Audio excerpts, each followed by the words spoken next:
नमस्कार मित्रांनो, ration card धारकांसाठी अतिशय महत्त्वाची बातमी आहे। मग आता रेशन कार्ड धारकांचे रेशन कार्ड हे बंद होणार। मग या ठिकाणी सरकारचा नवीन नियम आलेला आहे। मग या लोकांचे राशन कार्ड कायमचे बंद होणार आहे। त्यामुळे आत्ताच हे काम करा म्हणजे तुमचे राशन कार्ड बंद होणार नाही।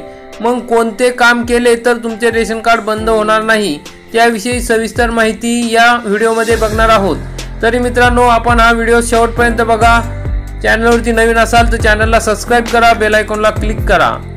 तर मित्रांनो, या ठिकाणी तुम्ही हेडिंग बघू शकता, या लोकांचे राशन कार्ड कायमचं बंद होणार, आताच करा हे काम। मग काय हे काम करावं लागेल त्याविषयी आपण सविस्तर माहिती बघू म्हणजे तुमचं रेशन कार्ड बंद होणार नाही।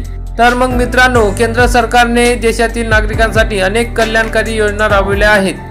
कोट्यावधी नागरिकांना मोफत अन्नधान्य तसेच रेशनचा पुरवठा केला जातो। मात्र असंख्य लोक या योजनेचा चुकीचा लाभ घेत असल्याचे दिसून येत आहे। पात्रतेचे निकष पूर्ण न करताही काही लोक शिधापत्रिकेवर मोफत रेशन मिळवत आहे। यामुळे अनेक पात्र आणि गरजू नागरिक वंचित राहू शकतात। त्यामुळे अशा लोकांवर कठोर कारवाई करण्याचा निर्णय सरकारने घेतला आहे। या संदर्भात सरकारने नवीन नियम लागू केले आहेत। तर मग नवीन नियम लागू केले आहेत ते नियम कोणते आहेत? तर 100 चौरस मीटरचा प्लॉट, फ्लॅट, दुकान, 4 चाकी वाहन, ट्रॅक्टर, स्वतःच्या उत्पन्नातून खरेदी केलेले शस्त्र परवाना, तसेच ज्यांचे कुटुंबाचे उत्पन्न गावात 2 लाख किंवा शहरात 3 लाख रुपये आहे त्यांना त्यांचे कार्ड तहसीलमध्ये सादर करावे लागेल, जमा करावे लागेल। किंवा तुमचं जे रेशन दुकान आहे त्या ठिकाणी तुम्ही जमा करू शकतात। त्यामुळे तुमचं जे रेशन कार्ड आहे ज्यावर तुम्ही अन्नधान्य मोफत मिळवता ते जर या पात्रतेत तुम्ही बसत नसाल तर तुम्ही ते घेऊ नका, ते रेशन कार्ड जमा करा। तुम्हाला दुसरे पांढरे रेशन कार्ड या ठिकाणी दिले जाणार आहे। त्यामुळे मित्रांनो, हा नियम अतिशय महत्त्वाचा आहे। हे रेशन कार्ड जमा करा, तुम्हाला पांढरे रेशन कार्ड दिले जाईल। मग सरकारकडे सोपवण्याचे आवाहन केलेले आहे। काय आवाहन केले तर जारी केलेल्या निकषांची पूर्तता न करणाऱ्या कुटुंबांनी स्वतःची शिधापत्रिका शासनाकडे जमा करावी असे आवाहन नागरिकांना करण्यात आले आहे। तुम्ही स्वतः शिधापत्रिका रद्द केली नाही तर पडताळणीनंतर अन्न विभाग कारवाई करून ती रद्द करेल। अशा लोकांवर कायदेशीर कार्यवाही या ठिकाणी होऊ शकते।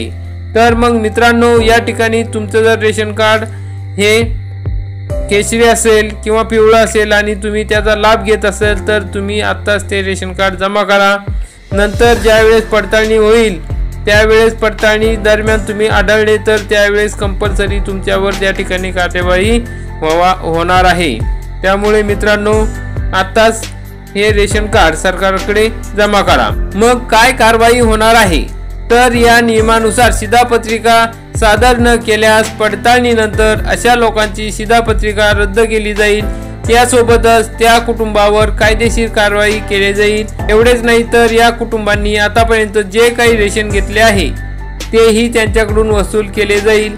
जर तुम्ही वरील नियमांची पूर्तता केली आणि तुमचे रेशन कार्ड रद्द होणार नाही तर तुम्ही खालील दिलेला फॉर्म जवळच्या स्वस्त धान्याच्या दुकानात किंवा तहसील कार्यालयात नेऊन तुम्ही त्या ठिकाणी सबमिट करू शकता आणि तुमचे रेशन कार्ड रद्द करू शकता। आणि रेशन कार्ड रद्द झाल्यानंतर पिवळे किंवा केशरी तर तुम्हाला पांढरे रेशन कार्ड मिळावे यासाठी विनंती त्या ठिकाणी करू शकता। मग अशा प्रकारे महत्त्वाची ही माहिती आहे की रेशन कार्ड धारकांनी ती लवकरच आता पूर्ण करावी म्हणजे तुमचे रेशन हे बंद होणार नाही। तर अशा प्रकारचा महत्त्वाचा व्हिडिओ होता, आपण शेवटपर्यंत बघितला त्याबद्दल धन्यवाद। व्हिडिओला लाईक करा, चॅनलला सबस्क्राइब करा म्हणजे असेच महत्त्वाचे अपडेट आपल्याला वेळोवेळी मिळत राहतील। जय हिंद, जय महाराष्ट्र।